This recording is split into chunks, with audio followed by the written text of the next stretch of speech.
Welcome to Ummakka చేతి వంట. ఈ రోజు నేను మీకు చూపించబోయే రెసిపీ ఒక డిఫరెంట్ గా చిన్న చేపలండి.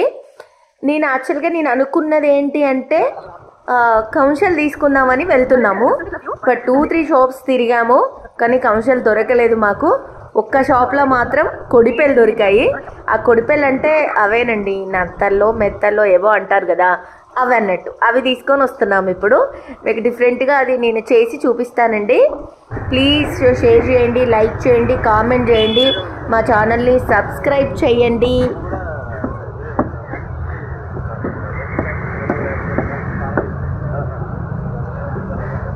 నీట్గా కడిగానండి. బియ్యం కడిగిన నీళ్ళు ఉంటాయి కదండి, బియ్యం కడిగిన నీళ్ళతోటి, పచ్చిగడుగులు అంటారు వాటిని, వాటితోటి కడిగిన కొంచెం పెరిగేసాను. ఎంత చక్కగా మొత్తం క్లీన్ చేసేటప్పుడు నాకు 1 అవర్ పట్టిందండి. నీట్గా క్లీన్ చేసిన.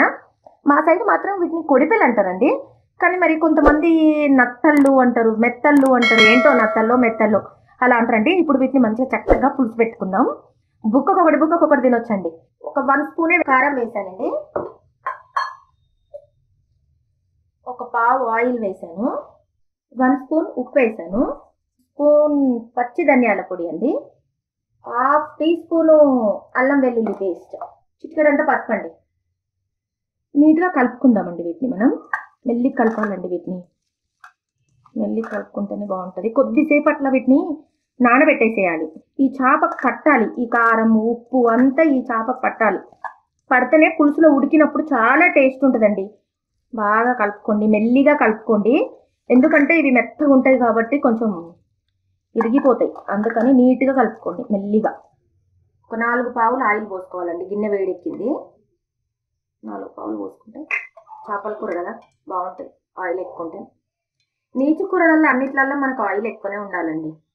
ఈ సైజు ఉల్లిగడ్డలండి 3 కోసాను, ఎందుకంటే 1 kg కాబట్టి 3 ఉల్లిగడ్డలు కోసి వేసుకుందాం. చాలా సన్నగా నరుక్కోవాలి ఉల్లిపాయలు. నూనెలు ఇవి బాగా ఫ్రై అవ్వాలండి, ఎందుకంటే చిక్కదనం రావాలన్నా, టేస్ట్ రావాలన్నా ఉల్లిగడ్డ బాగా ఫ్రై అవ్వాలి ఆయిల్లో. మంచిగా బ్రౌన్ కావాలి, అవుతేనే పులుసు కూడా చిక్కదనం అవుతుంది అన్నట్టు, మంచిగా ఉంటుంది, టేస్ట్ కూడా చాలా బాగుంటుంది. మళ్ళీ 1/2 టీ స్పూన్ అల్లం వెల్లుల్లి పేస్ట్ అండి. మళ్ళీ అది కూడా పచ్చివాసన పోయేంత వరకు ఉడకాలి, ఫ్రై అవ్వాలి కాబట్టి అల్లం వెల్లుల్లి పేస్ట్. ఈ సైజు ఇవ్వండి. ఒక 3 టమాటాలు రుబ్బుకొని పెట్టుకోవాలి. పచ్చివాసన పోయేంత వరకు మనం చేసినవండి ఇది. మనం ఇది ఆల్రెడీ మిక్సీకి వేసి పెట్టుకున్నాం కదా టమాటా, అవునా, దాన్ని ఇందులో వేసేస్తున్నాను ఇప్పుడు నేను. చూడండి, ఇంత సైజు చింతపండు ఉంది కదా, ఈ చింతపండు నీట్గా కడుక్కొని నానబెట్టుకోవాలి. ఎంత ఉంటుంది ఈజీగా? ఇది ఒక 10 గ్రామ్స్ ఉంటుంది అనుకుంటా, నాకు తెలిసి 10 గ్రామ్స్ అయితే సరిపోతుంది. పులుపు ఎక్కువ ఉంటే కూడా దీంట్లో బాగుండదండి, అందుకనేసి టమాటాలు కూడా వేసాను కదా, ఇది నానబెట్టేసుకుంటే సరిపోతుంది. చింతపండు పులుసు అండి, మనం ఇందాక నానబెట్టుకున్నాం కదా నిమ్మకాయ అంతా, ఆ పులుసును పిసుకుతున్నాను. మంచిగా ఈ రసం వచ్చేంత వరకు ఇలా వేసుకోవాలి. చింతపులుసు అండి ఇది, మనం ఇందాక నానబెట్టుకున్న చింతపులుసు మంచిగా పిసికి ఇందులో పోసేస్తున్నాం. ఆయిల్ పైకి తేలేంత వరకు మనం ఇది ఉడికించుకోవాలి. కొంచెం మెంతుపిండి అండి, మెంతులు కొట్టానండి మెంతుపిండి. అది కంపల్సరీ ఫిష్ కర్రీ ఎప్పుడు చేసినా, ఏ పులుసు కర్రీలకైనా యూజ్ అవుతుందండి అది. కొంచెం ఉప్పు వేసుకుంటున్నానండి, మీకు రుచికి సరిపడా వేసుకోండి ఉప్పు. 1/2 టీ స్పూన్ ధనియాల పొడి అండి, తీసుకొని ఇది జీలకర్ర పొడి అండి.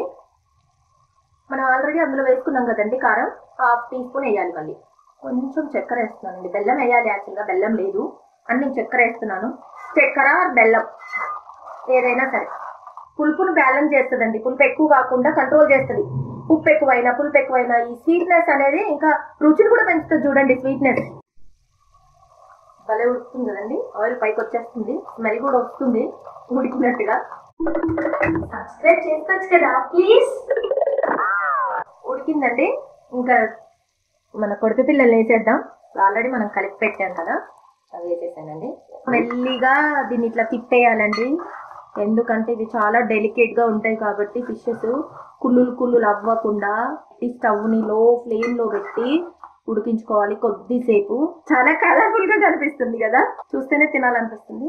తినేద్దాం, బట్ కొంచెం లో ఫ్లేమ్లో పెట్టి ఉడికించుకుందాం. కుళ్ళులు అవ్వకుండా చాలా జాగ్రత్తగా తిప్పేయండి. తిప్పేసి జాగ్రత్తగా ఇలా తిప్పేయాలండి.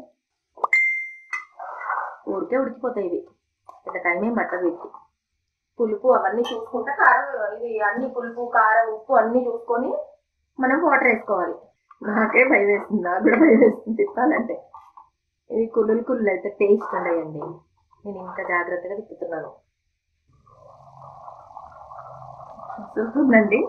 Last final touch garam masala. Half spoon కన్నా కొంచెం ఎక్కువ వేయాలండి. ఫుల్ స్పూన్ కన్నా కొంచెం తక్కువ వేయాలి. గరం మసాలా అంటే తెలుసు కదండి, మసాలాలు అన్నీ వేసి ధనియాలు వేయించి కొట్టేస్తాం.